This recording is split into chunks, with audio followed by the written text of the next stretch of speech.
1.25 kilo mutton வந்து நான் இப்போ தால்ச்சா போட போகிறேன். அதுக்கான பருப்பு அளவு என்னன்னு பார்க்கலாம். இந்த தோசை கரண்டியில் 1.5 கரண்டி பாசிப்பருப்பு போட்டிருக்கேன். ஒரு 1.25 தோசை கரண்டிக்கு துவரம்பருப்பு சேர்த்துக்குவோம். இதை நம்ம நல்லா அலசி எடுத்துட்டு இதில் ஒரு 4 பல்லு பூண்டு போட்டு ஓரளவு தண்ணி வச்சு இதை நான் வேக வச்சு எடுக்க போகிறேன்.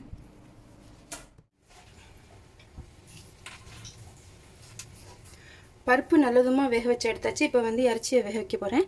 நான் வந்து சன்ஃப்ளவர் ஆயில் தான் யூஸ் பண்ணுறேன். பட்டை 2 பீஸ் கொடுக்குறேன்.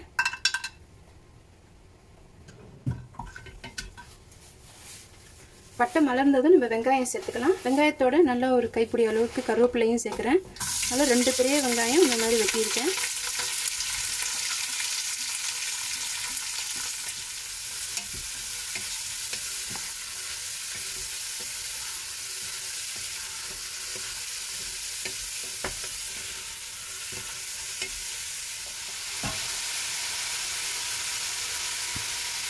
நான் ஒரே ஒரு சிவப்பு மிளகாய் இப்போ சேர்க்குறேன்.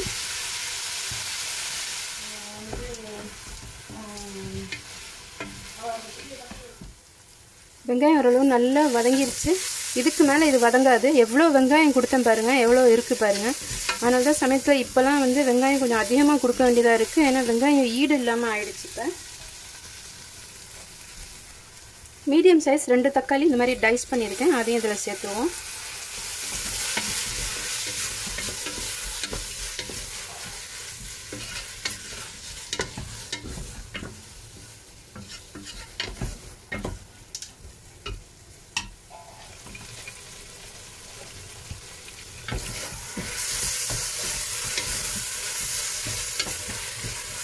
தக்காளி நல்லா முஷியாகிடுச்சு. இப்போ நம்ம வந்து இஞ்சி பூண்டு சேர்க்கலாம்.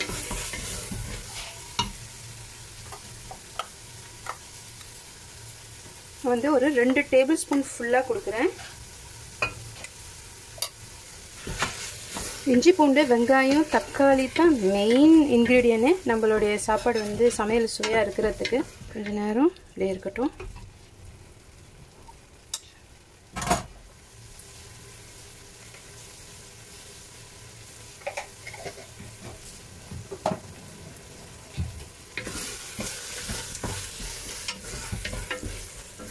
நல்ல ஓரளவு வாசம் வந்ததும் இப்போ வந்து நம்ம மசாலா சேர்க்கலாம்.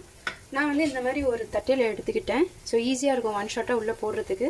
ஒரு 3/4 டேபிள் ஸ்பூனுக்கு சில்லி பவுடர், 3/4 டேபிள் ஸ்பூனுக்கு மஞ்சள், 1.5 டீஸ்பூனுக்கு சிறுஜீரகம், 1 டேபிள் ஸ்பூனுக்கு வந்து பெருஞ்சீரகம். இதை இதில் சேர்த்துருவோம்.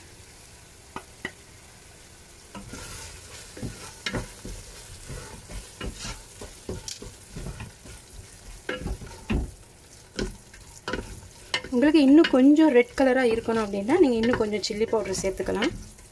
நான் வந்து 1 டீஸ்பூனுக்கு பப்ரிக்கா பவுடர் ஆட் பண்ணுறேன்.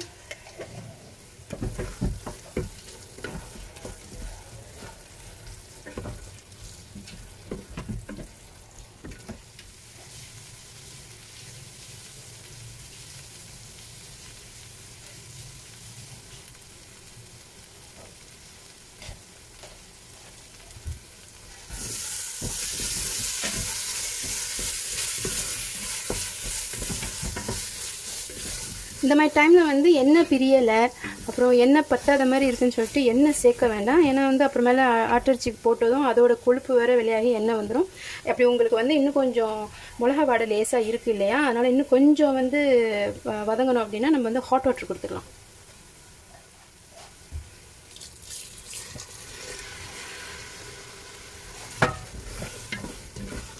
ஒரு 1/2 கப்பு வகையில் ஹாட் வாட்டர் ஆட் பண்ணியிருக்கேன். நம்ம கொஞ்சம் இதெல்லாம் சரி பண்ணி விட்டுட்டு இன்னும் கொஞ்சம் கூட ஹாட் வாட்டர் கொடுக்கலாம்.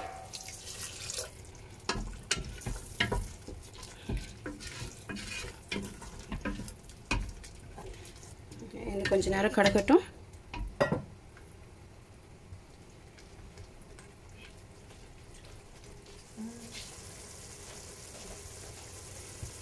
இப்போ எண்ணெய் பிரிய ஆரம்பிச்சிச்சு பார்த்தீங்களா. இப்போ நான் வந்து எண்ணெய் கொடுக்கல, தண்ணி கொடுத்து எண்ணெய் பிரிய வச்சாச்சு.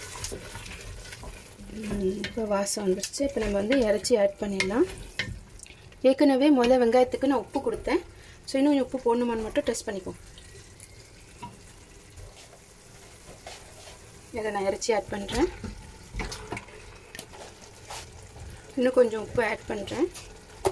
இந்த ப்ரெஷரில் போடையில் கோழி இறைச்சியில் சாடுற உப்பு தான் நம்ம அதுக்கப்புறம் ஆனங்காய்ச்சும் போது இருக்கும்.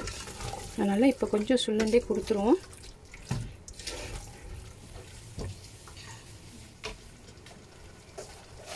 நான் இதில் 1 கப்பு ஹாட் வாட்டர் ஆட் பண்ணுறேன்.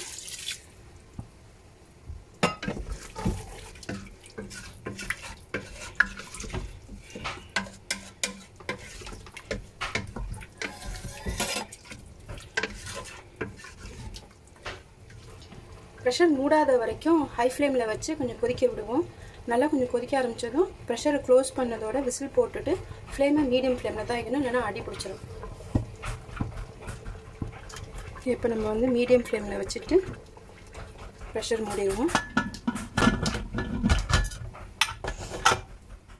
இறைச்சி வந்து 4 ப்ரெஷர் போல் போட்டு வேக வச்சு எடுத்துட்டேன். இப்போ வந்து இந்த பருப்பும் ரெடி ஆகிடுச்சு. இப்போ காய்கறி எல்லாத்தையும் வேக வைக்கணும். இதில் வந்து நான் கொஞ்சம் மசாலா சேர்க்க போகிறேன். இது வந்து ஆச்சி மட்டன் மசாலான்னு ஒன்று இருக்கும். அதில் வந்து ஒரு 2 டேபிள் ஸ்பூன் எடுத்திருக்கேன். வெள்ளை மிளகு ஒரு 1.5 டீஸ்பூன். அப்புறம் வந்து பாபாஸ் சிக்கன் பவுடர் வந்து அதாவது பாபாஸ் கறி பவுடர்னு சொல்லுவாங்க, அதுவும் வந்து ஒரு 2 டேபிள் ஸ்பூன். அப்புறம் 2 டீஸ்பூனுக்கு மல்லி எடுத்திருக்கேன். இதை இதில் ஆட் பண்ணிவிடுவோம். குட்டி குட்டியாக உருளைக்கிழங்கு இருந்துச்சு, அதனால் நான் இதை 2ஆக போடலை. 2ஆக போட்டு ரொம்ப சின்னதாக இருக்கிற மாதிரி இருந்துச்சு, நான் இப்படி போட்டுட்டேன். ஒரு 3 உருளைக்கிழங்கு வெட்டியிருக்கேன். ஒரு சிவப்பு மிளகாய் தாளிக்க போட்டு ஒரு சிவப்பு மிளகாய் இதில் போடுறேன். 3 வாழைக்காய் இந்த சைஸில் வெட்டியிருக்கிறேன். 2 கத்திரிக்காய் நான் வந்து இந்த சைஸில் வெட்டியிருக்கேன், அதையும் இதில் ஆட் பண்ணிடுவோம். கொஞ்சம் ஹாட் வாட்டர் இதுலேயும் ஆட் பண்ணிடுவோம்.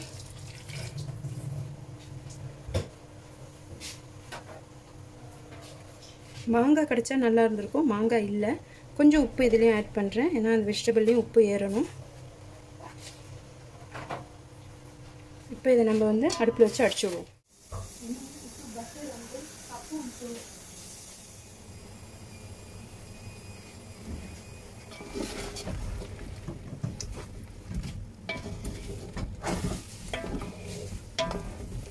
இந்த சைடில் மட்டன் ரெடி ஆகிடுச்சு. பாருங்கள், நான் எண்ணெய் எவ்வளோ கம்மியாக கொடுத்தேன், அப்படியே எண்ணெய் விட்டுருக்கு. வெந்துருச்சா செக் பண்ணிக்குவோம். வந்துருச்சு. இந்த காய்கறிக்கு வந்து இன்னும் கொஞ்சம் தண்ணி வேணும். நான் இப்போ தண்ணி ஆட் பண்ண போகிறது கிடையாது, ஏன்னா அது வந்து இறைச்சியில் வேற தண்ணி விட்டுருக்கு. இதை அப்படியே நம்ம இதில் சேர்த்துருவோம்.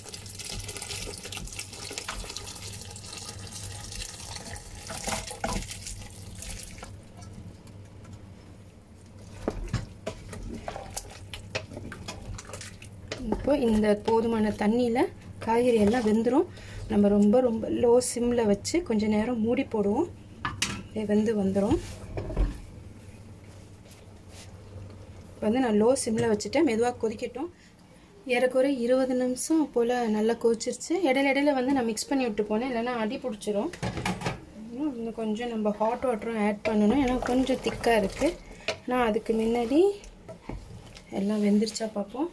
கத்திரிக்காய் வந்து நம்ம எண்ணெயில் போட்டு வதக்கி தாளிச்சிருந்தோம்னா இந்நேரத்துக்கு வந்து இது இன்னும் கலண்டு ஓடி போயிருக்கோம். அதனால் நம்ம இந்த மாதிரி பண்ணதுனால ஓரளவு கத்திரிக்காய் கொஞ்சம் முழுசாக இருக்குது. உருளைக்கிழங்கு வெந்துருச்சு.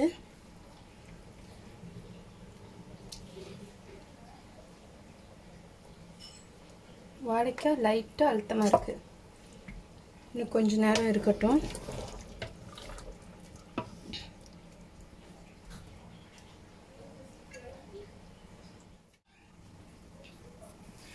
இதுலேயே உங்களுக்கு தெரியுது பாருங்கள், நல்லா எண்ணெய் விட்டு வந்துருச்சு.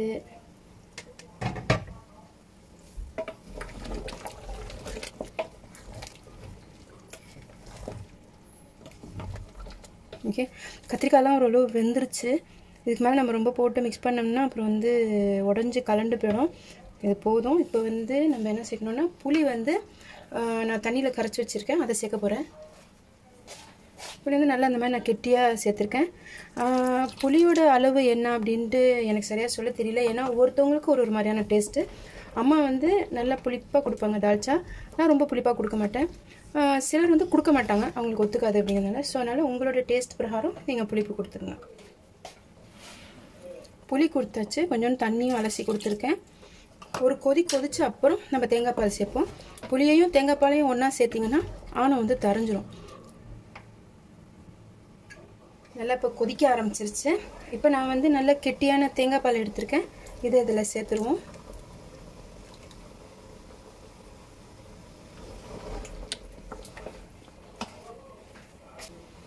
இதையும் கொஞ்சம் தண்ணி அலசி லேசாக ஊற்றி விட்டுருவோம்.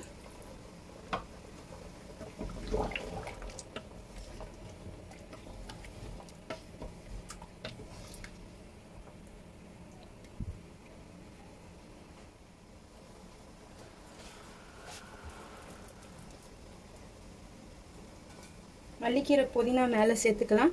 புதினா கிடைக்கல, பெருனா முடிஞ்ச சீசன் தொட்டு மல்லிக்கீரையும் எனக்கு கிடைக்கல. இருந்த மல்லிக்கீரையில் தான் இப்போ வந்து மேலே கார்னிஷ் பண்ணியிருக்கேன். அவ்வளோதான், நம்மளோட தால்ச்சா ரெடி ஆகிடுச்சு. இந்த அளவுக்கு கொஞ்சம் கொதி விட்டுருச்சு. இப்படியே தம்மில் கிடந்துச்சுன்னா இன்னும் கொஞ்சம் கத்திரிக்காய் வெந்து இன்னும் கொஞ்சம் சாஃப்டாகிடும். அப்படியே நம்ம தம் போட்டு வச்சிடனே தான். யூஸ்வலாகவே தால்ச்சா வந்து அம்மா என்ன செய்வாங்க, ராவே காய்ச்சி வைப்பாங்க. அப்போ அது இருந்து நாளைக்கு சுடு கட்டும் போது இன்னும் டேஸ்ட்டாக இருக்கும் அப்படின்னு சொல்லிட்டு, அதனால் நான் நைட்டு ரெடி பண்ணிவிட்டேன். நாளைக்கு தான் ஆஃபீஸ்க்கும் ஸ்கூலுக்கும் நான் அதை சாப்பாடு ரெடி பண்ணுவேன். ஸோ இதை நீங்களும் ட்ரை பண்ணி பாருங்கள். Until then, love you all. Take care. Bye bye.